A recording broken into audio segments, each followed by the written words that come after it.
Hello everyone, मैं Prince Pandey स्वागत करता हूं आप सभी का टीसीएस पाठशाला के इस यूट्यूब चैनल पे। दोस्तों, एसएससी जीडी के सीरीज को फॉलो करते हुए आज हम लोग मॉडल पेपर 7 को डिस्कस करने वाले हैं। इसमें मैं 25 इंपॉर्टेंट क्वेश्चंस एक बार फिर से आपके सामने डिस्कस करने वाला हूं। इसके पहले हम लोगों ने 6 लेक्चर अटेंड कर लिए हैं, है ना। तो आपने अगर उन वीडियो को नहीं देखा है तो उन वीडियो को आप देखेंगे। इस वीडियो के डिस्क्रिप्शन में उन सबका भी लिंक आपको मिल जाएगा। ठीक है, चलिए स्टार्ट करेंगे आज के पहले सवाल से। आज का पहला सवाल आपकी स्क्रीन के ऊपर ये रहा।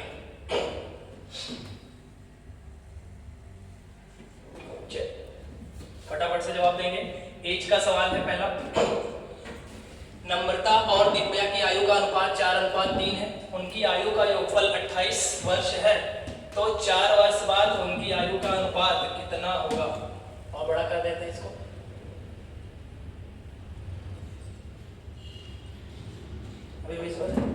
ठीक, चलो फटाफट से जवाब देंगे। देखिए, नम्रता और दिव्या की आयु का अनुपात कितना दिया है? 4:3 दिया हुआ है। छोटा कर लेंगे, छोटा हो गया।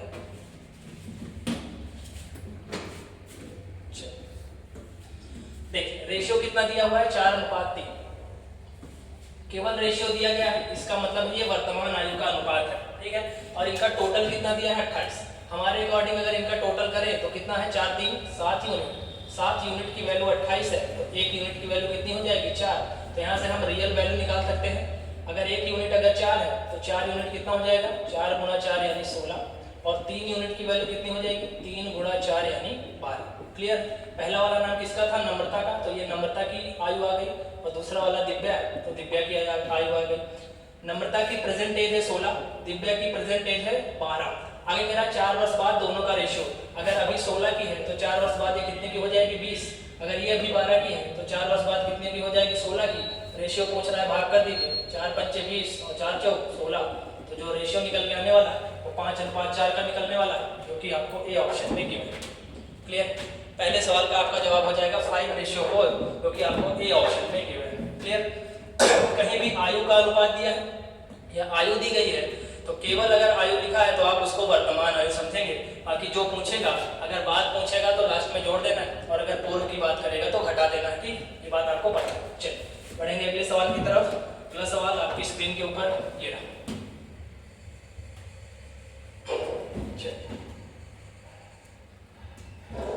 क्या बोला है? नेहा ने 5 किलोग्राम संतरे खरीदे। घर जाते समय उसने 455 ग्राम संतरे खा लिए, तो वह घर वापस कितने संतरे लेगी? बहुत ही हलवा सवाल है, फटाफट से करेंगे। देखिए, 5 किलोग्राम संतरे खरीदे, तो आपको पता है 1 किलोग्राम में कितने ग्राम होते हैं? 5। 1 किलोग्राम में कितने ग्राम भाई? 1000 ग्राम। 1 किलोग्राम में कितने ग्राम? 1000 ग्राम। चलिए इधर लिखिए, 1 किलोग्राम में कितने ग्राम? 1000 ग्राम। तो संतरे कितने खरीदे उसने? 5 किलोग्राम। तो इसकी ग्राम में वैल्यू कितनी हो जाएगी? 5000 ग्राम। ठीक, अब उसने कितना खा लिया भाई? 455 ग्राम आपने खा लिया। 455 ग्राम का मतलब क्या है? 455 ग्राम अगर आपने खा लिया तो बचेगा कितना, ये पूछ रहा है। अब देखिए 5000 ग्राम है, तो इसमें से घटाना इसको थोड़ा सा दिक्कत हो रहा है, तो आप 5000 ग्राम को या 5 किलोग्राम को 4 किलोग्राम और 1 किलोग्राम में तोड़ दीजिए। तोड़ देंगे तो 4 किलोग्राम में और 1 किलोग्राम की वैल्यू कितनी हो जाएगी? 1000 ग्राम। अब इसमें से केवल 455 घटाना है, तो मैं ग्राम वाले से ग्राम को घटा दूंगा, बाकी उत्तर आपका आ जाएगा। किलोग्राम वाला तो सेम ही रहेगा, तो 4 किलोग्राम और 1000 में से अगर 455 घटा दूंगा तो बचेगा 545 ग्राम। क्लियर बात? तो आपका बच जाएगा 4 किलोग्राम और 545 ग्राम, जो कि आपको डी ऑप्शन में दिया गया। क्लियर बात? 5 किलोग्राम मतलब 5000 ग्राम। 5000 ग्राम का मतलब है 4 किलोग्राम अलग करिए और 1 किलोग्राम अलग। उस 1 किलोग्राम में 1000 ग्राम, उसमें से वो उसने कितना खा लिया? 455 ग्राम खा लिया, तो 4 किलोग्राम तो पूरा का पूरा बचेगा। 1000 ग्राम में से 455 ग्राम घटा दूंगा तो 545 ग्राम और बच जाएगा। कुछ नहीं है, केवल घटाना है। हलवा सवाल है बिल्कुल, आप इसको कर लेंगे अपने से। बढ़ेंगे अगले सवाल की तरफ, और अगला सवाल आपकी स्क्रीन के ऊपर ये रहा। चलिए फटाफट से करेंगे। एक बाइक 25 लीटर पेट्रोल के साथ 180 किलोमीटर जाती है, तो 40 लीटर पेट्रोल के साथ कितनी दूरी जाएगी? क्लियर है? किसी किसी शिफ्ट में बहुत ही सवाल आते हैं। ठीक है, तो उन सारी शिफ्ट को भी इस सवाल को करना है, क्योंकि किस शिफ्ट में क्या आ जाए ये किसी को पता नहीं है। ठीक है, तो सरल, मॉडरेट, कठिन सारे तरह की प्रैक्टिस होगी यहाँ पे। ठीक है, देखिए 25 लीटर पेट्रोल के साथ कितना जाता है 180 किलोमीटर, यानी 25 लीटर बराबर आपको दिया गया है किलोमीटर में कितना 180। अगर मैं इसकी वैल्यू निकाल दूं 5 से काट के 5 पचम 25, 5 लीटर बराबर कितना जाएगा 36 किलोमीटर। क्लियर है?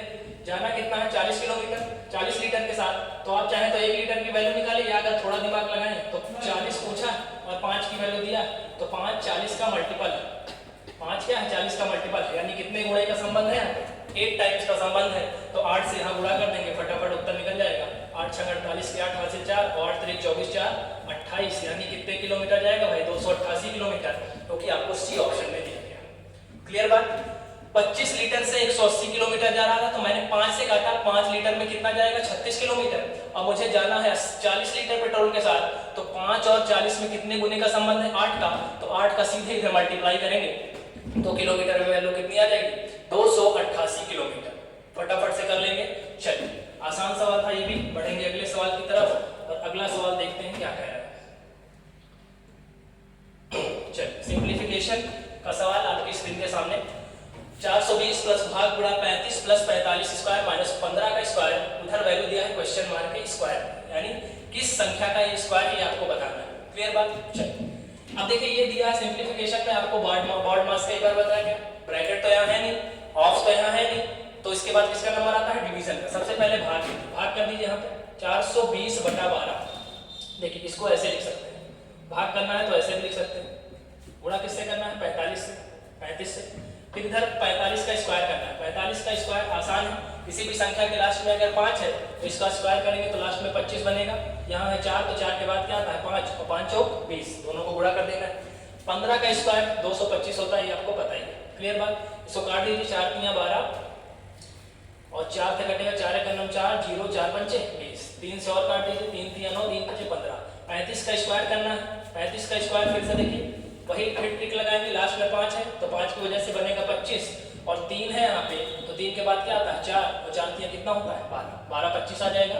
20 25 जोड़ना है और इसमें से 225 घटा देना है। ठीक, तो 2000 में अगर मैं 12 से जोड़ूंगा तो 3200 हो जाएगा, 25 25 जोड़ूंगा तो 3250 हो जाएगा, और 3250 में से 225 माइनस करूंगा तो बचेगा 3025। कितना बचेगा 3025, और एक इसके बराबर है क्वेश्चन मार्क की अगर वैल्यू में मान लूँ x, तो ये x स्क्वायर के बराबर है। क्लियर बात? अब यहाँ से x की वैल्यू निकालनी है, तो जिसे ट्रिक नहीं पता वो इसका वर्गमूल निकालेगा, वर्गमूल में आपका समय वेस्ट हो जाएगा। मैं निकालूंगा x की वैल्यू, अभी मैंने बताया स्क्वायर कैसे निकलता है, ये वैल्यू किसकी दी गई है 55 की। ठीक, तो यहाँ से वैल्यू कितनी आ जाएगी 55। कैसे? अगर ये 55 है तो 55 का स्क्वायर ये होना चाहिए, तो 55 का स्क्वायर देख लीजिए आप कैसे निकलेगा। लास्ट में 5 है तो 5 की वजह से कितने बनेंगे 25, और यहाँ 5 है तो 5 के बाद क्या आएगा 6, और 6 पंचे कितना होता है 30। अगर ये 30 25 है तो ये पक्का कितना होगा 55 होगा। क्लियर है? तो इस ट्रिक के साथ आप वैल्यू पे जा सकते हैं, और वैल्यू कितनी निकल के आएगी 55। अगर आप इसका वर्गमूल निकालेंगे तब भी आंसर निकल के आएगा, लेकिन थोड़ा सा टाइम आपका वेस्ट होगा। क्लियर? तो टाइम बचाना है तो इस मेथड से जा सकते हैं। क्लियर बात? चलिए फटाफट से बढ़ेंगे अगले सवाल की तरफ। अगला सवाल आपकी स्क्रीन के ऊपर ये रहा।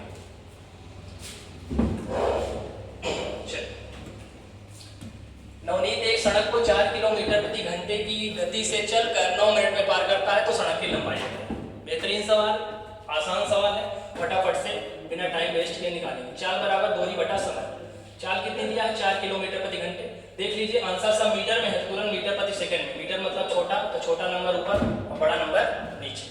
क्लियर बात? दूरी निकालनी है, समय दिया है 9 मिनट। 9 मिनट को 60 से गुणा करेंगे तो पहुंच जाएगा सेकंड में। क्लियर है? काट दीजिए, 6 तियां 18, 6 दम 60, 3 तियां 9, सारा क्रॉस मल्टीप्लाई कर दीजिए, 5 चौक 20, 10 तियां 30, तो 20 को 30 से गुणा करेंगे तो वैल्यू कितनी निकल के आएगी 600 मीटर। और 600 मीटर आपको कहाँ दिया भाई? ए ऑप्शन में गिवन है। क्लियर बात? आपको ए ऑप्शन में आपका उत्तर मिल जाएगा। क्लियर? चाल बराबर दूरी बड़ा समय से हर शिफ्ट में सवाल आएंगे एसएससी जीडी में, ये बिल्कुल फिक्स है। क्लियर? तो इन सब सवालों को ध्यान रखेंगे, इस पर प्रैक्टिस बनाएंगे और जल्द से जल्द क्वेश्चन को सॉल्व करेंगे। क्लियर? चलिए फटाफट से आप भी जवाब दे रहे हैं, बहुत अच्छा। बढ़ेंगे अगले सवाल की तरफ। चलिए क्या कह रहा है? यदि कोई व्यक्ति किसी पुस्तक को 1170 में बेचता है तो 22% की हानि होगी। पुस्तक को 1450 में बेचने पर लाभ या हानि प्रतिशत बताइए। क्लियर है? जब भी कभी प्रॉफिट लॉस में 2 बार वस्तुएं बेची जाएंगी तो आप इस फार्मूले के अकॉर्डिंग जा सकते हैं, तुरंत उत्तर निकल के आएगा। SP1 upon 100 plus minus A is equal to SP2 upon 100 plus minus B। बहुत ही दमदार फार्मूला है, तुरंत आंसर निकाल के देगा। ठीक है, पहले कितने बेच रहे हैं भाई 1170 के, तो 1170 बेचने पे हो क्या रहा है 22% की हानि। हानि के लिए कौन सा चिन्ह यूज करेंगे माइनस, लाभ होगा तो प्लस, हानि होगा तो माइनस। 100 में से 22 घटा दीजिए, बचेगा कितना भाई 78। इधर कह रहा है यदि इसको हम 1450 में बेचें तो क्या होगा, लाभ या हानि, तो हमेशा प्लस ही लेकर चलेंगे। प्लस में उत्तर आ गया तो प्रॉफिट मानेंगे, और अगर माइनस में आ गया तो क्या मान लेंगे कि लॉस हो रहा है। क्लियर बात, चलिए ठीक है, तो इसको फटाफट हल कर देंगे और आपका उत्तर आ जाएगा। देखिए जीरो यहाँ खत्म हो जाएगा, और क्या कट रहा है देखिए 13 एकम 13 वैल्यू कटने के लिए 13 यहाँ कट रहा है, 13 छक्का 78, 13 9 है 117, 9 से इधर काट दीजिए, 9 एकम 9, 5 बचेगा 55, 5 और 55 तो नहीं कटेगा, चलिए तो 5 और 55 नहीं कटेगा तो इसको हटा देते हैं। चलिए बाकी जो बचेगा उसको आप तिरछा गुणा कर देंगे, मिट नहीं रहा है।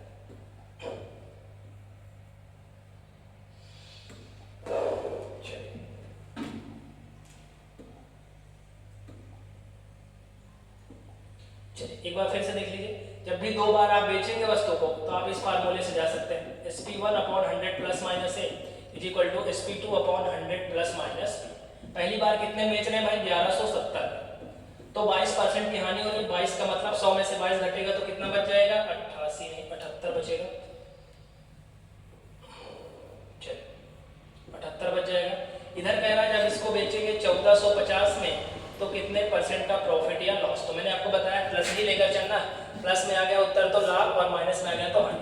फटाफट से देखिए ये वाला जीरो कैंसिल हो जाएगा, 13 छक्का 78 और 13 9 है 117। क्लियर, अब इधर नहीं कट रहा है वैल्यू तो केवल तिरछा गुणा करेंगे हम लोग 6 से 145 को, तो 6 पंचे 30, 30 की जीरो हासिल 3, 6 चौको 24, 3 27 के साथ हासिल 2 और 6 का 9 6 तो 8।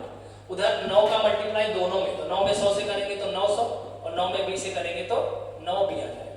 क्लियर बात, 870 में से 900 घटेगा तो बचेगा -30, -30 बराबर कितना आ रहा है 9 भी, माइनस यहाँ से हो रहा है, इसका मतलब पहली बात तो हानि हो रही है। क्लियर बात, हानि हो रही है, कितने की हानि हो रही है, तो बी की वैल्यू आ जाएगी -30/9, 3 से 10 बार, 3 से 3 बार, और -10 को जब 3 से भाग करेंगे तो वैल्यू निकल के आएगी -3.33, जो कि आपको चौथे ऑप्शन में दिया गया है, यानी 3.33% की हानि हो जाएगी यदि वस्तु को 1450 में बेचेंगे तो। क्लियर बात, जब भी दो बार सेलिंग प्राइस देगा आपको तो आप इस फार्मूले के साथ जा सकते हैं, जल्दी उत्तर निकल कर आएगा। ठीक है, SP1/100 plus minus is equal to SP2/100 plus minus. ठीक, क्लियर है बात, चलिए बढ़ेंगे अगले सवाल की तरफ। अगला सवाल आपकी स्क्रीन के ऊपर ये रहा।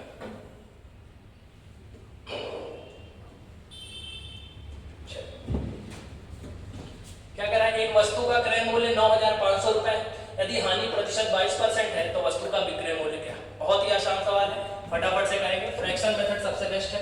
22% क्या है, हानि हो रही है, 22% की फ्रैक्शन वैल्यू 22/100, 2 से कटेगा 11 बार, 2 से कटेगा 50 बार, तो 11/50। नीचे वाला सीपी बनता है, बताया गया है। अगर 50 में खरीदेंगे तो 11 रुपए का क्या हो रहा है भाई, घाटा हो रहा है, क्योंकि हानि हो रही है, तो 50 में से 11 घटा दूंगा तो कितना बचेगा 39, यानी अगर 50 की चीज है तो कितने बिकेगी 39 में बिकेगी। अब देखिए हमारे अकॉर्डिंग वस्तु का क्रय मूल्य 50 है, जबकि यहाँ दिया है 9500, तो 50 यूनिट की वैल्यू कितनी दिया है 9500, 0 0 खत्म, 19 बचे 95 होता है, तो 1 यूनिट कितना आ जाएगा 190। विक्रय मूल्य पूछा है तो सेलिंग प्राइस हमारे अकॉर्डिंग कितना है 39, तो 1 यूनिट अगर 190 है तो 39 यूनिट कितना हो जाएगा 39 गुणा 190 हो जाएगा। 0 है तो 0 रहेगा, 19 9 है 171, 171 के 1 हासिल 17, 19 3 57, 57 में 10 जोड़ेंगे 67, और 67 7 होता है 74, तो सेलिंग प्राइस कितना निकल गया है 7410, क्योंकि आपको डी ऑप्शन में देखने को मिल रहा है। क्लियर बात, 7410 रुपए विक्रय मूल्य हो जाएगा। ठीक है, आसान सवाल है, ये सवाल तो आप ही कर रहे हैं। चलिए फटाफट से बढ़ेंगे अगले सवाल की तरफ। अगला सवाल आपकी स्क्रीन के ऊपर ये रहा।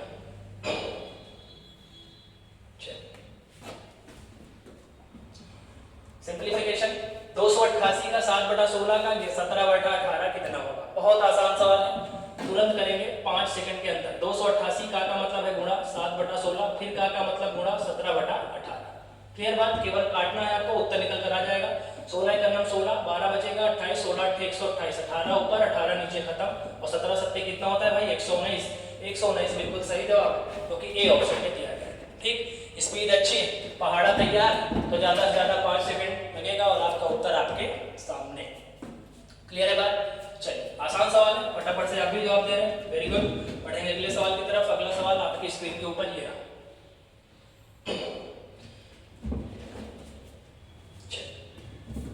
क्या बोल रहा है? एक टीवी का मार्क प्राइस यानी अंकित मूल्य 25,000 रुपए है और यह वस्तु 15% और 8% की दो क्रमिक छूट पर उपलब्ध है। यदि ग्राहक 17,000 रुपए में बेच देता है इसको तो आर की वैल्यू बताएं। यानी पहला डिस्काउंट 15% का है तो पूछ रहा है दूसरा डिस्काउंट कितना दिया जाएगा। क्लियर है?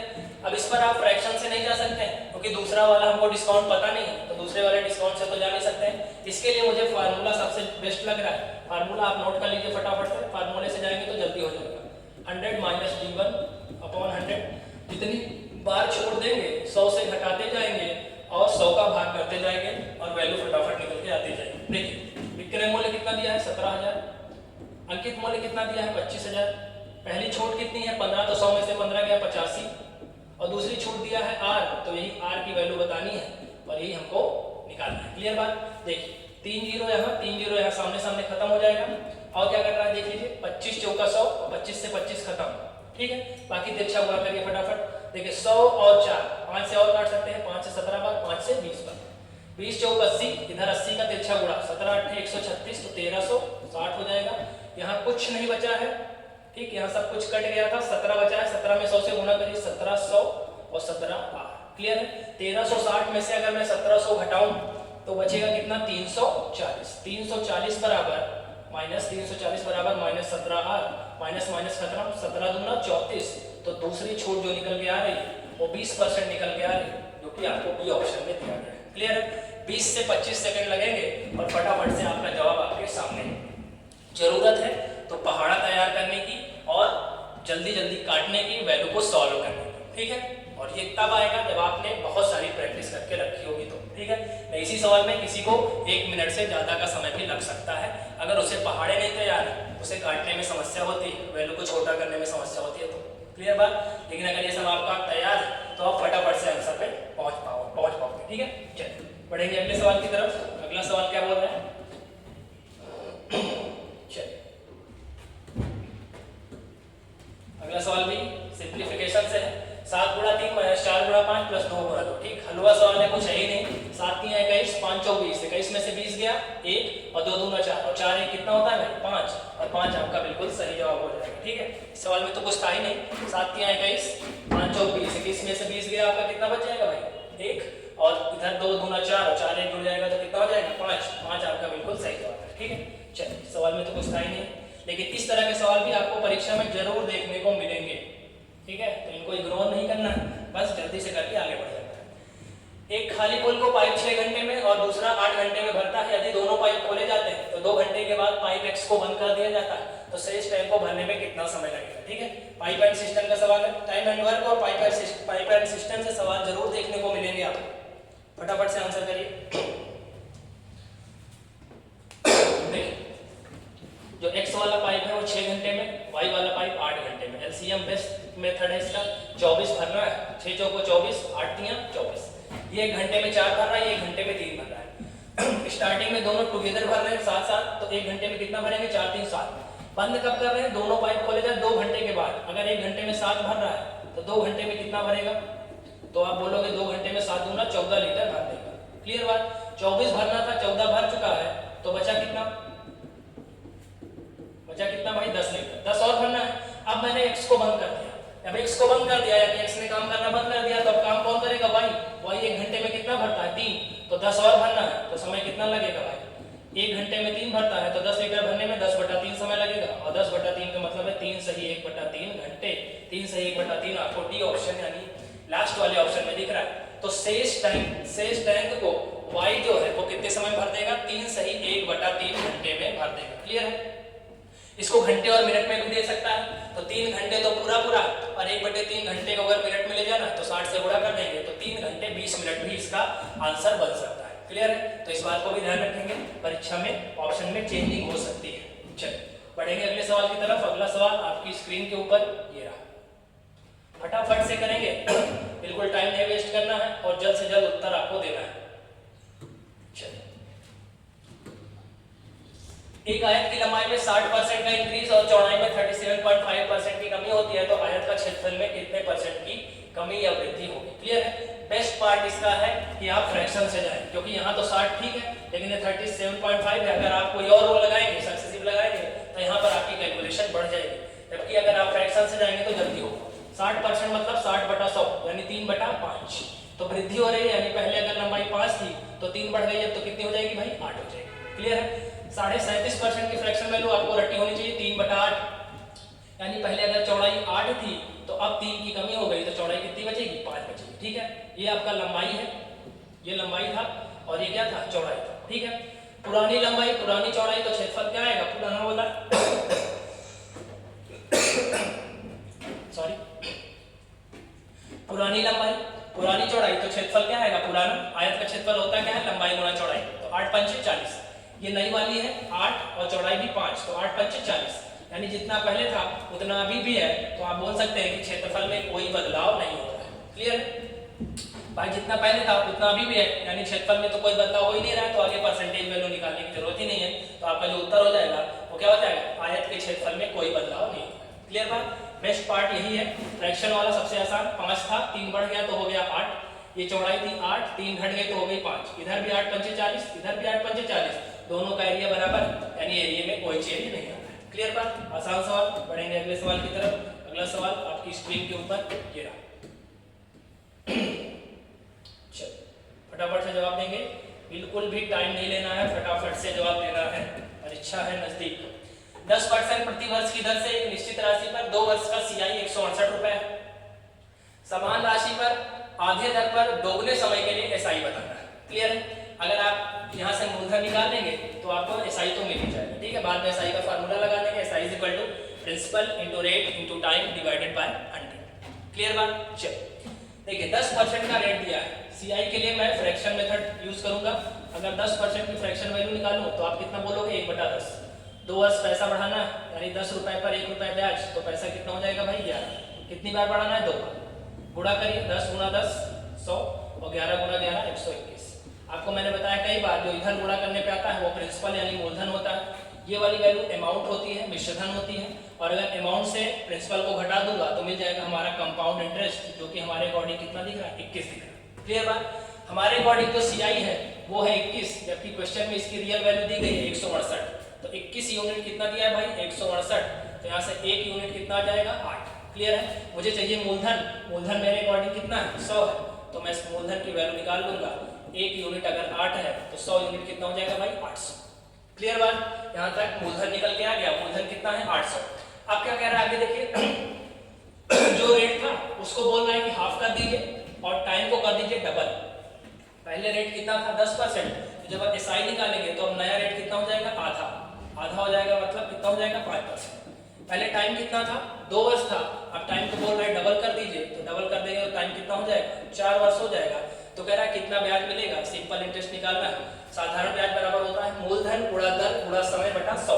मूलधन कितना है भाई 800, दर कितनी है 5, समय कितना है 4, बटा कर देना है 100, उत्तर निकल कर आ रहा है 8 पंचे 40, 40 चौका 160 और 160 आपको सी ऑप्शन में दिख रहा है।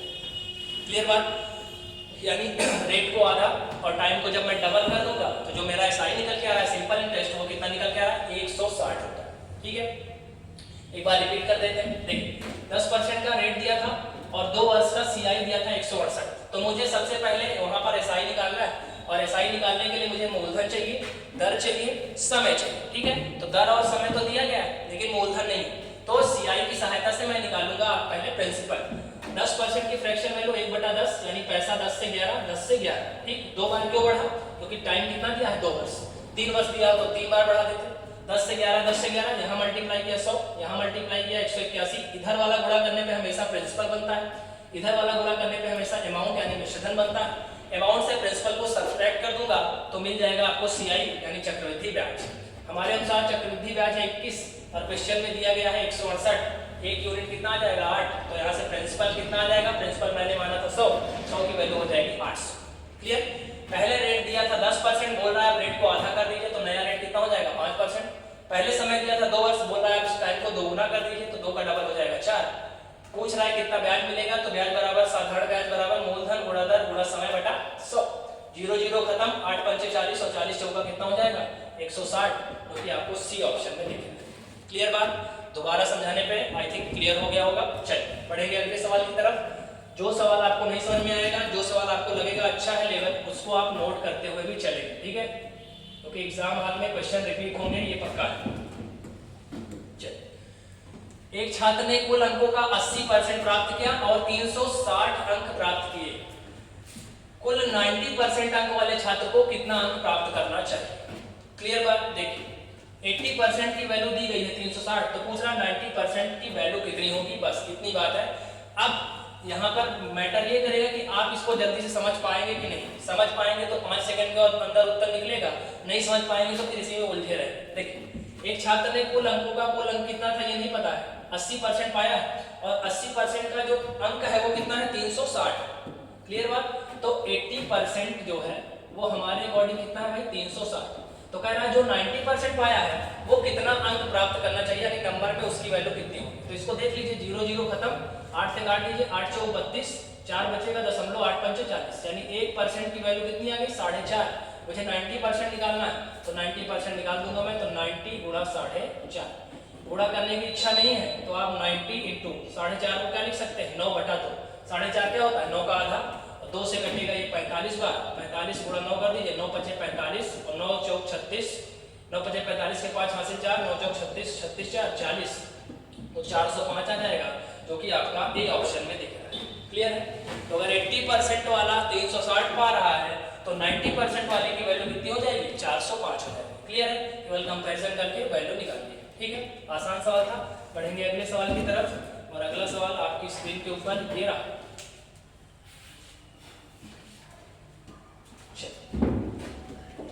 एवरेज का सवाल। बुधवार, गुरुवार और शुक्रवार का औसत तापमान 30 डिग्री सेल्सियस था। गुरुवार, शुक्रवार और शनिवार का औसत तापमान 32 डिग्री था। यदि शनिवार को तापमान 35 था तो बुधवार का तापमान आपको बताना है। क्लियर बात? औसत के केस में एक चीज हमेशा याद रखिएगा, number into average is equal to होता है टोटल। क्लियर बात? संख्या को अगर औसत से गुणा कर देंगे तो क्या मिल जाएगा, उसका योग मिल जाएगा। देखिए यहाँ पर गुरुवार, बुधवार, गुरुवार और शुक्रवार टोटल कितने दिन 3 दिन, तो नंबर कितना है 3, इनका एवरेज कितना है 30, तो टोटल कितना निकल के आएगा भाई 90। क्लियर बात?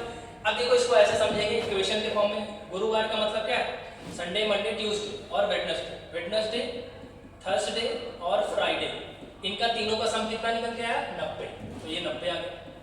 आगे क्या दिया हुआ है, गुरुवार, शुक्रवार और शनिवार, मतलब क्या है थर्सडे, फ्राइडे और सैटरडे, इन तीनों का सम निकालेंगे तो फिर वही चीज 3 वैल्यू है और इनका औसत कितना है 32, तो इनका टोटल कितना निकल के आएगा, तो आप बोलोगे 96। क्लियर बात? ये दोनों इक्वेशन एक को सॉल्व करना पड़ेगा, कुछ करना नहीं है, हमेशा 2 वैल्यू कट जाती है, थर्सडे थर्सडे खत्म और फ्राइडे फ्राइडे खत्म। ये माइनस आएगा तो ऊपर है आपका बुधवार, माइनस यहाँ आएगा शनिवार, इसको घटाएंगे तो 90 में से 96 घटेगा -6। यहाँ गलती से भी 96 में से 90 मत घटाइए क्योंकि ऊपर से नीचे घट रहा है, तो 90 में से 96 घटेगा तो कितना आएगा -6। अब इसमें से एक वैल्यू आपको दी जाती है, शनिवार की वैल्यू कितनी है 35, तो सैटरडे की वैल्यू -35 बराबर -6, तो वेडनेसडे निकालना है तो -6 -35 उधर जाएगा तो +35 और 35 में से 6 घट जाएगा तो 29 डिग्री सेल्सियस, जो कि आपको डी ऑप्शन में दिख रहा है। क्लियर बात? तो बुधवार का तापमान पूछा है तो बुधवार का तापमान कितना हो जाएगा 29 डिग्री सेल्सियस। कॉन्सेप्ट ये है इसका कि अगर नंबर को औसत से गुणा कर दिया जाए तो टोटल मिल जाता है। क्लियर है? दो इक्वेशन मिलेगा, हमेशा 2 वैल्यू कट जाती है, इधर वाली एक वैल्यू बचती है, इधर वाली लास्ट वाली बचती है, और उसमें एक की वैल्यू दी जाएगी और दूसरी वैल्यू आपसे पूछी जाएगी। क्लियर बात? चलिए समझ में आ गया होगा। बढ़ेंगे अगले सवाल की तरफ। अगला सवाल आपकी स्क्रीन के ऊपर ये रहा।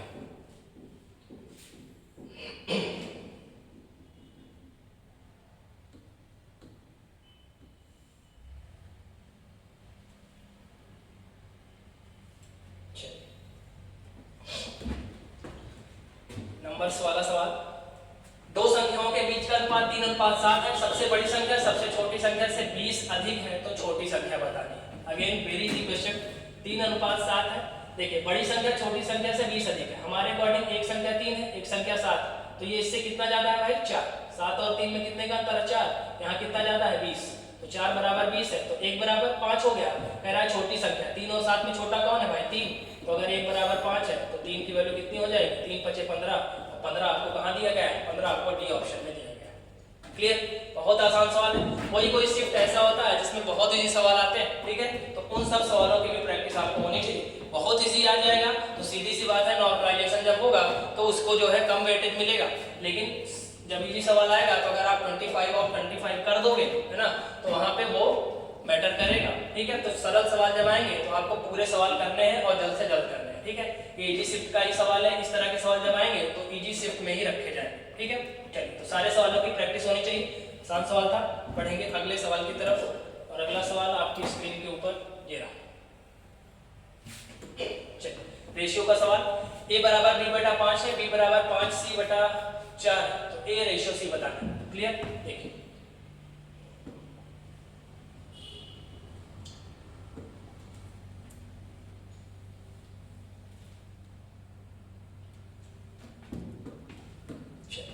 a बराबर कितना दिया है भाई, b/5, ठीक है। तो मुझे निकालना है a और b का रेशियो, तो ये b ऊपर है, मैं नीचे लाना चाहता हूँ, तो इधर गुणा में है तो इधर आएगा तो भाग में हो जाएगा, और ये किसके बराबर हो जाएगा, 1/5। क्लियर, कोई डाउट है तो तिरछा गुणा करिए, 5 का किसके साथ गुणा होना चाहिए, a का, यहाँ भी 5 का किसके साथ गुणा हो रहा है, a के साथ, यानी बिल्कुल वैल्यू सही। देखिए b बराबर कितना दिया है, 5c/4, b बराबर कितना दिया है, 5c/4, मुझे निकालना है c, तो मैं c को इधर खींचूंगा तो b/c की वैल्यू कितनी आ जाएगी, 5/4, ठीक। केवल c को इधर खींचा है, बाकी वैल्यूज वहीं पे रहने दी। अब आप देखिए ध्यान से, तो b कितनी बार दिख रहा है भाई, 2 बार दिख रहा है। अगर कहीं भी b 2 बार दिख रहा है तो इसको हमको तुरंत क्या करना पड़ेगा, मिलाना पड़ेगा। कैसे मिलाते हैं, मैंने ऑफलाइन बैचेस में आपको सिखाया कि दो रेशियो को कैसे कंबाइन करते हैं। आइए देखिए यहाँ पे कैसे करते हैं। a b c लिख दिया, पहले वाले में a और b कितना है भाई, 1 और 5, यानी अगर a 1 है तो b कितना है, 5। दूसरे वाले में b और c कितना है, 5:4, यानी अगर 5 है तो ये कितना है, 4, ठीक। इसको मिलाएंगे तो इसको यहाँ गुणा करते हैं, इसको इससे गुणा करते हैं, इसको इससे, 5 × 5, 5 × 5 25, और 4 × 5 20, 5 से कट रहा है तो इसको निकाल लेंगे, 5 5 × 5 25, तो 5 × 20, जो रेशियो निकल के आएगा वो निकल के आएगा 1, 5 और 4। हमसे पूछा है a और c, a और c का मतलब है पहला वाला a है और लास्ट वाला c है, तो इसका रेशियो कितना दिख रहा है, 1:4, और 1:4 आपको कहाँ दिख रहा है, a ऑप्शन में दिख रहा है, तो a ऑप्शन टिक करके आगे बढ़ जाना है। क्लियर, दो रेशियो कैसे मिलाते हैं ये आप सीख लीजिए। दो जो वैल्यू 2 बार आती है उसको हमेशा बीच में पुट करते हैं, बीच में रखते हैं, बाकी एक बार इसका गुणा इससे, फिर इससे और फिर इससे कर देंगे, तो जो रेशियो आएगा वो कंबाइंड रेशियो कहलाता है a b c का। क्लियर बात। और यहाँ से a और c पूछा था, a है पहली वैल्यू, c है लास्ट वाली वैल्यू, तो वैल्यू कितनी निकल के आएगी, 1:4, जो कि आपको a ऑप्शन में दिया गया है। क्लियर, समझ गए होंगे। बढ़ेंगे अगले सवाल की तरफ। अगला सवाल आपकी स्क्रीन के ऊपर ये रहा, देखिए, पढ़िए, समझिए और तुरंत जवाब दीजिए। 21,000 रुपए की राशि साधारण ब्याज पर 11 साल के लिए 7% वार्षिक दर से उधार ली जाती है, तो एसआई कितना मिलेगा, साधारण ब्याज बताना है। ठीक, बहुत आसान सवाल है। साधारण ब्याज का फार्मूला पता होना चाहिए बस। साधारण ब्याज बराबर principal into rate into time upon 100, मूलधन गुणा दर गुणा समय बटा 100। मूलधन कितना है भाई, उधार कितना लिया है, 21,000, रेट कितना है भाई 7%, टाइम कितना दिया है 11, और बटा क्या कर देना 100, 0 0 खत्म हो जाएगी, वैल्यू केवल गुणा करना है। 210 गुणा 11 सत्ते 77, गुणा करिए, लास्ट में 0 है तो ये 0 बना रहेगा। 21 सत्ते होता है, 21 सत्ते कितना होता है 147, 147 के साथ कैरी 14, 21 सत्ते 147, 47 10 57, 57 4 61, तो 16,170 रुपए ब्याज मिलेगा, और 16,170 आपको कहाँ दिया गया है भाई, ए ऑप्शन में दिया गया है। क्लियर है। एक तरीका और होता है जिससे और जल्दी ला सकते हैं वैल्यू को। अगर 210 को मुझे 77 से गुणा करना है, ठीक, तो ये तो एक तरीका है कि पूरा आंसर गुणा कर देंगे तो निकल के आएगा। एक डिजिटल सम होता है जिसकी सहायता से बिना गुणा किए भी उत्तर तक पहुंच सकते हैं, उसको समझिए आप। क्या करते हैं, डिजिट को जोड़ लेते हैं और तब तक जोड़ते हैं जब तक कि सब सिंगल डिजिट में कन्वर्ट ना हो जाए। ठीक है, तो 2 में 1 जोड़ूंगा तो 3 आएगा, और 3 में 0 जोड़ूंगा तो इसका डिजिटल सम कितना आएगा 3। ये 7 और 7 जुड़ेगा तो 14 आएगा, और 14 को भी जब सिंगल डिजिट में बनाऊंगा तो 4 1 5 आएगा, और 5 3 15 आएगा, और 15 को जब जोड़ूंगा तो कितना आएगा 6 आएगा। क्लियर। तब तक हल करेंगे जब तक सिंगल डिजिट में ना जाए। तो इसका जो भी उत्तर होगा इनका गुणनफल, उसका डिजिटल सम कितना होना चाहिए 6 होना चाहिए। अब आप जोड़ लीजिए, जिसमें 6 आ रहा होगा वही उत्तर होगा। अगर मैं इसको जोड़ूं तो 6 1 7 7 1 8 और 8 7 15, और 15 को जब मैं जोड़ूंगा तो 15 में क्या मिलेगा आपको 6 मिलेगा, तो पहला ऑप्शन आपको टिक करके आगे बढ़ जाएगा। क्लियर है? ये सवाल से आपका टाइम बचेगा, लेकिन ध्यान रखिएगा सारे ऑप्शन को चेक करना है, क्योंकि हो सकता है कि 2 ऑप्शन ऐसे हों जिनका डिजिटल संख्या 6 हो, तो 2 ऑप्शन होगा तो आपको वहां पे गुणा करके आगे बढ़ना पड़ेगा। ठीक है? अगर आपके पास समय कम, केवल 2 सेकंड ही है लास्ट में, और आपको आंसर पे जाना है, तो आप रिस्क ले सकते हैं और जिसमें डिजिटल सम पहले मिल जाएगा उसको आप टिक कर सकते हैं। क्लियर है? अगर टाइम आपके पास भरपूर है तो आप सीधे गुणा करके आगे बढ़ेंगे। ठीक है? डिजिटल सम से उत्तर नहीं निकलता है, डिजिटल सम से केवल ऑप्शन एलिमिनेट होता है, ये बात ध्यान रखिएगा। ठीक है? ये एक तरीका है जिससे जल्दी उत्तर पर पहुंचा जा सकता है। चलिए बढ़ेंगे अगले सवाल की तरफ, और अगला सवाल आपकी स्क्रीन के ऊपर ये। चलिए क्या कह रहा है, एक घनाभ की लंबाई चौड़ाई ऊंचाई इतना दिया है, घनाभ का सबसे लंबे विकर्ण की लंबाई कितनी है। ठीक, आसान सवाल है, बस क्यूबॉइड का जो डायगोनल होता है ये आपको पता होना चाहिए। घनाभ का विकर्ण, फार्मूले सारे रटे होने चाहिए, फार्मूले में कहीं भी कंजूसी नहीं दिखनी चाहिए। ठीक है? नहीं तो सवाल आपसे निकल जाएगा हाथ से, सीधे डायरेक्ट फार्मूले पे सवाल बनेगा। विकर्ण होता है घनाभ का अंडर रूट लंबाई स्क्वायर प्लस चौड़ाई स्क्वायर प्लस ऊंचाई स्क्वायर। देखिए लंबाई कितना है 12, 12 का मतलब है 144, 9 का मतलब है 81 और 8 का मतलब है 64। इसको जोड़ देंगे तो आ जाएगा 289, और 289 का वर्गमूल कितना होता है 17, जो कि आपको सी ऑप्शन में दिख रहा है। ठीक है? इतना सा काम करना है, इतना सा काम करने में जितना आपको समय लगेगा उतना ही समय आपको लगने वाला है सब। ठीक है? जो जितनी जल्दी करेगा उसको उतना जल्दी आ जाएगा। क्लियर? आसान सवाल है, फार्मूला दिमाग में रखिएगा। बढ़ेंगे अगले सवाल की तरफ। अगला सवाल आपकी स्क्रीन के ऊपर ये रहा।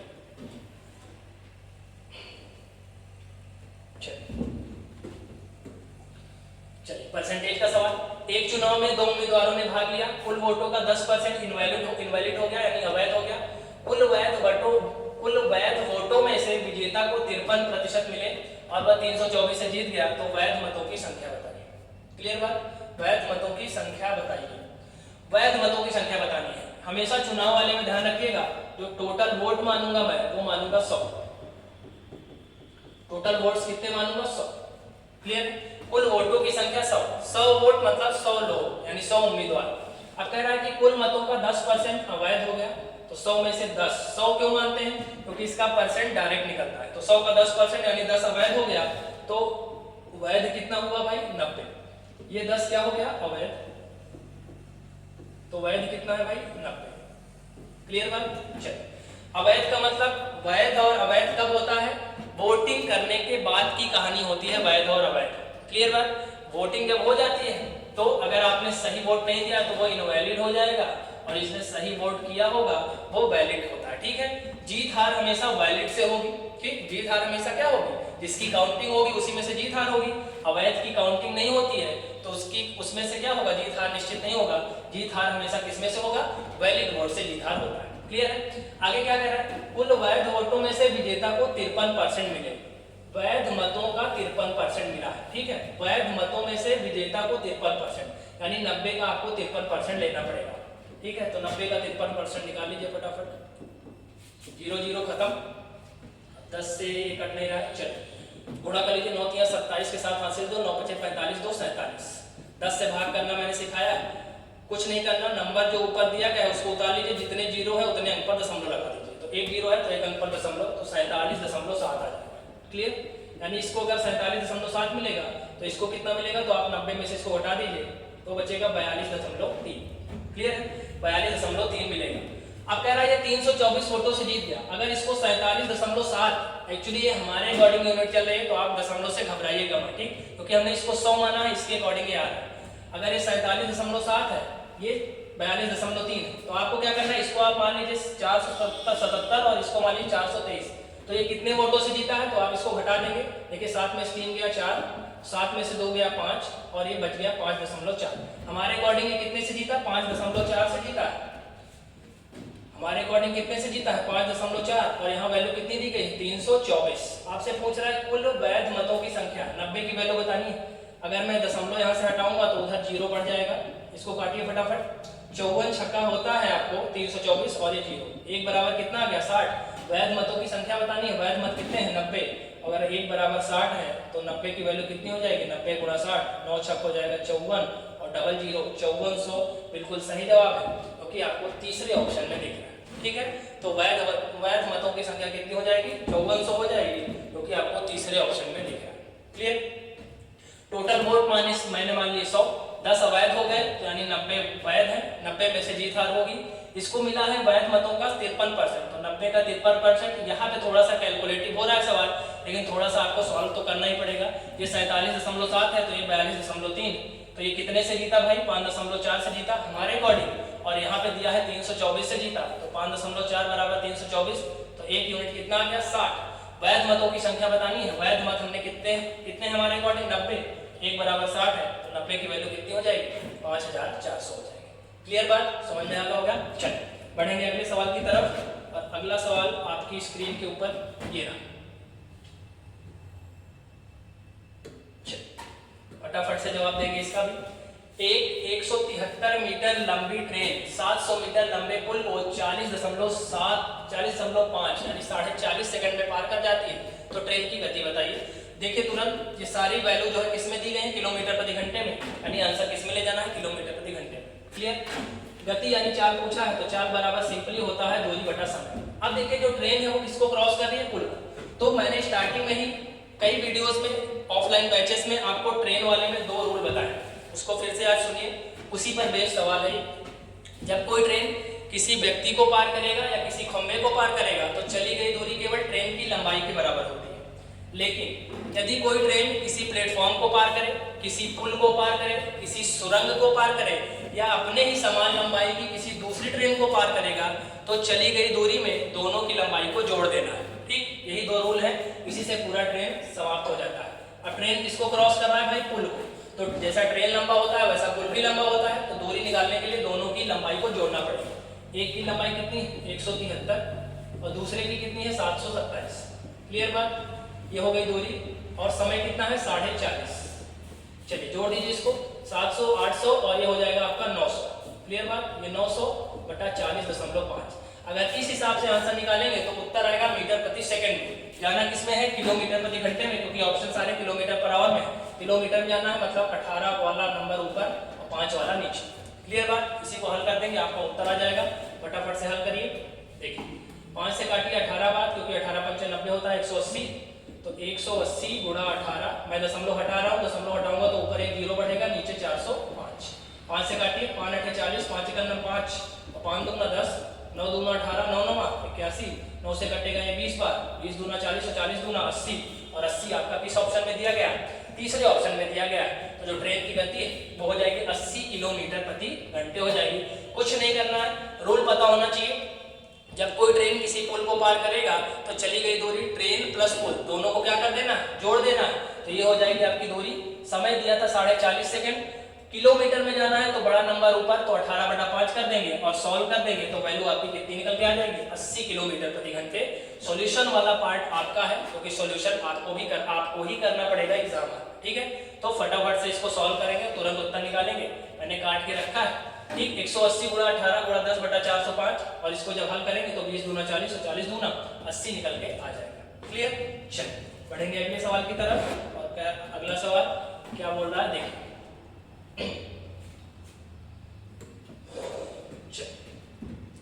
एक लंब वृत्ताकार बेलन के आधार का क्षेत्रफल 616 सेंटीमीटर स्क्वायर, बेलन की हाइट दी गई है 8 सेंटीमीटर, तो बेलन का वक्र पृष्ठीय क्षेत्रफल बताना है। चलिए फटाफट से जवाब देंगे। फार्मूला फार्मूला फार्मूला, ठीक है। फार्मूले सारे आपको रटे होने चाहिए, चाहे वो अंकगणित के हों, चाहे वो बीजगणित के हों, और चाहे मेंसुरेशन के हों। ठीक है, जिसको फार्मूला रटा रहेगा उसको एग्जाम में बहुत मदद मिलने वाली है, क्योंकि जो सवाल आ रहे हैं वो सीधे सीधे फार्मूले बेस्ड आते हैं। देखिए बेलन का वक्र पृष्ठ आपको याद होना चाहिए। जो सिलेंडर का सरफेस एरिया होता है वो होता है 2 पाई RH। क्लियर बात? 2 पाई RH। अब देखिए 2 पाई तो कांस्टेंट है, इससे तो कोई दिक्कत नहीं है। रेडियस चाहिए और हाइट चाहिए, तो हाइट तो दिया गया है, रेडियस नहीं। रेडियस निकालेंगे ऐसे, बेलन के आधार का क्षेत्रफल। अब बेलन का आधार वृत्ताकार होता है, ये बात आपको पता होनी चाहिए। ठीक है, बेलन का आधार कैसे होता है? वृत्ताकार, सर्कुलर। तो आधार का क्षेत्रफल मतलब किसका क्षेत्रफल? वृत्त का क्षेत्रफल। और वृत्त का क्षेत्रफल होता कितना है भाई? पाई R स्क्वायर। और पाई R स्क्वायर की वैल्यू गिवन है 616। पाई की वैल्यू रखिए फटाफट, रेडियस निकालिए 616। 22 से काटिए, 22 दूना 44, 22 दूना 44 हो जाएगा, 17 बचेगा और 22 अट्ठे 176। तो आर स्क्वायर की वैल्यू आ रही है 7 गुणा 28। आर स्क्वायर बराबर 7 गुणा 28 को लिख सकता हूँ 7 गुणा 4। यहाँ वर्गमूल लेंगे तो आर यहाँ पेयर बनेगा और 4 का वर्गमूल होता है 2, तो यहाँ 7 निकलेगा, यहाँ से 2 निकलेगा, तो 7 दूना कितना आ जाएगा 14 आ जाएगा। तो जो रेडियस निकल के आई वो कितनी आ गई 14। उठा कर रख दीजिए फार्मूले में, उत्तर तुरंत निकल के आ जाएगा। पाई की वैल्यू रखिए, रेडियस निकाल ली है 14 और हाइट कितनी ली गई है 8। हल कर दीजिए 7 दूना 14, गुणा करना है 2 दूना 4, 4 गुणा 22 गुणा 8, 22 चौक कितना होता है 88 गुणा 8, 8 अठाई कितना होता है भाई 64, 64 के 4 हासिल 6, 8 अठाई 64 और 64 6 70, 704 सेंटीमीटर स्क्वायर हो जाएगा, जो कि आपको बी ऑप्शन में दिया गया है। क्लियर है? तो बेलन का वक्र पृष्ठ कितना हो जाएगा 704 सेंटीमीटर स्क्वायर। जरूरत है तो सारे फार्मूले आपके दिमाग में सेट होने की, ठीक है। फार्मूले दिमाग में सेट है तो उत्तर निकालने में बस 15-15 20-20 सेकंड का समय निकलेगा, ठीक है। आर की वैल्यू चाहिए थी, क्षेत्रफल दिया है, क्षेत्रफल की हेल्प से यहाँ मैंने आर की वैल्यू निकाल ली। फटाफट हाइट गिवन है, पूरा उठा के रख देंगे तो उत्तर आपका निकल के आ जाए। क्लियर है? चलिए बढ़ेंगे अगले सवाल की तरफ, और अगला सवाल आपकी स्क्रीन के ऊपर ये रहा।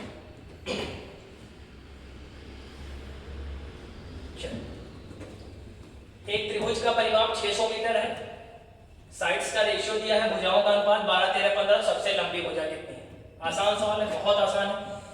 किसी भी आकृति का परिमाप होता क्या है, उसमें जितनी भुजाएं हैं सबको जोड़ देंगे तो वही होता है परिमाप। त्रिभुज है तो त्रिभुज में कितनी भुजाएं होंगी 3, तीनों का रेशियो दिया है। अगर इसकी भुजा 12 है, इसकी 13 है, तो इसकी कितनी है 15। तो परिमाप क्या होता है तीनों भुजाओं का योग। जोड़ लीजिए 12 13 25 और 25 और 15 कितना हो जाएगा 40। तो हमारे अकॉर्डिंग इसका परिमाप कितना है 40, और क्वेश्चन में कितना गिवन है 600। 0 0 खत्म, 4 से काटेंगे 15 बार, तो 1 यूनिट की वैल्यू कितनी आ जाएगी 15। सबसे लंबी भुजा कौन है, यानी सबसे बड़ी भुजा पूछ रहा है, तो 12 13 15 में सबसे बड़ा कौन है 15। अगर 1 बराबर 15 है तो 15 यूनिट की वैल्यू 15 गुणा 15, और 15 गुणा 15 कितना होता है 225 होता है, और 225 आपको दूसरे ऑप्शन में दिया गया है। क्लियर बात? आसान सवाल है, कुछ नहीं है सवाल में, परिमाप जानते रहिए, जितनी भुजाएं हैं सबको जोड़ देना है तो वही होता है परिमाप। क्लियर बात? चलो बढ़ेंगे अगले सवाल की तरफ, और अगला सवाल आपकी स्क्रीन के ऊपर ये रहा। आसान सवाल है, बहुत ही आसान सिंप्लीफिकेशन का सवाल। 5 सेकंड का समय है आपके पास। 288 गुणा 7/16 और गुणा 17/18 का मतलब क्या होता है भाई? गुणा काट दीजिए, 16 एक अन्नम 16, 16 अट्ठे 128। क्लियर बात? 18 ऊपर 18 नीचे खत्म, और 17 सत्ते कितना होता है भाई 119 होता है, और 119 आपको पहले ऑप्शन में दिया गया है। क्लियर बात? आसान सवाल है, लेकिन इस तरह के सवालों की भी प्रैक्टिस आपके होनी चाहिए, क्योंकि 5 सेकंड 4 सेकंड 3 सेकंड जितना कम सेकंड आप लेंगे उधर उतना बचाएंगे, तो जो कुछ कठिन सवाल भी आएंगे तो उसमें हम समय दे पाएंगे। क्लियर? चलिए आज के अंतिम सवाल की तरफ, और आज का अंतिम सवाल HCF का है, और वो आपकी स्क्रीन के सामने ये रहा। M1 की वैल्यू दिया है, M2 की वैल्यू दिया है, M3 की वैल्यू दिया है, तीनों का महत्तम समापवर्तक यानी HCF बताना है। क्लियर है बात? चलिए HCF होता क्या है? HCF वो वैल्यू होती है जो सब में कॉमन होती है, ठीक है, जो सब में होगा वही HCF है। अगर मैं M1 की बात करूं तो ये दिया है, M2 की बात करूं तो ये पूरा दिया है, और M3 की वैल्यू ये दिया है। सबसे पहले मुझे क्या निकालना है इसका HCF। HCF निकालना है पहले 2 की बात करिए, यहाँ 2 की घात 5 है, यहाँ 2 की घात 3 है, और यहाँ 2 की घात 7 है। तो आप ये बताइए ऐसा कौन सा नंबर है जो इन तीनों में, तो जो सबसे छोटी पावर वाला होगा वो सब में होगा। क्लियर है? तो 2 की घात 3 जो है वो सब में है। कैसे? एक पार्ट आप समझ लीजिए जिससे आपको आसानी रहे। जैसे 2 की घात 5 है तो उसको मैं ऐसे लिख सकता हूँ 2 की घात 3 गुणा 2 की घात 2। क्लियर? क्योंकि अगर आपको पता है बेस सेम है तो पावर क्या हो जाती है ऐड हो जाती है।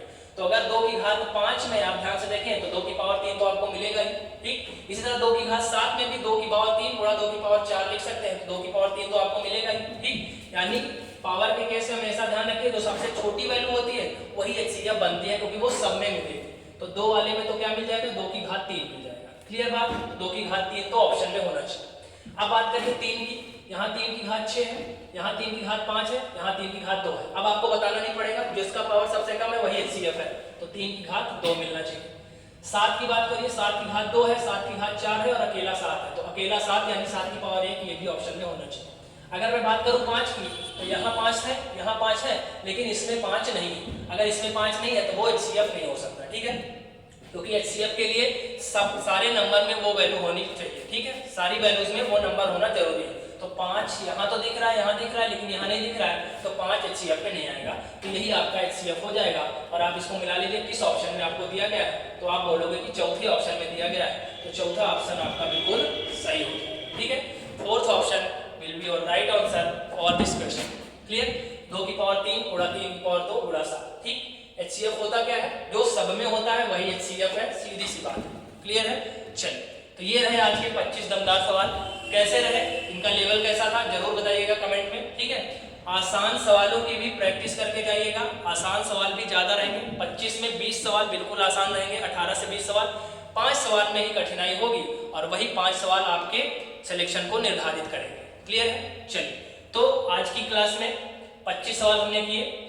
अब आप बताइएगा वीडियो में आपने कितने सही किए, कितने गलत किए और आपको टाइम कितना लगा। ठीक है, आपका परफॉर्मेंस कैसा होता जा रहा है, बढ़ रहा है या नहीं बढ़ रहा है, इसको आप जरूर बताइएगा कमेंट में। ठीक है, चलिए तो कल मिलेंगे 25 नए क्वेश्चंस के साथ, अच्छे सवालों के साथ, जो कि आपके लिए परीक्षा के लिए इंपॉर्टेंट रहेंगे। ठीक है, तो वीडियो कैसा लगा जरूर बताइएगा।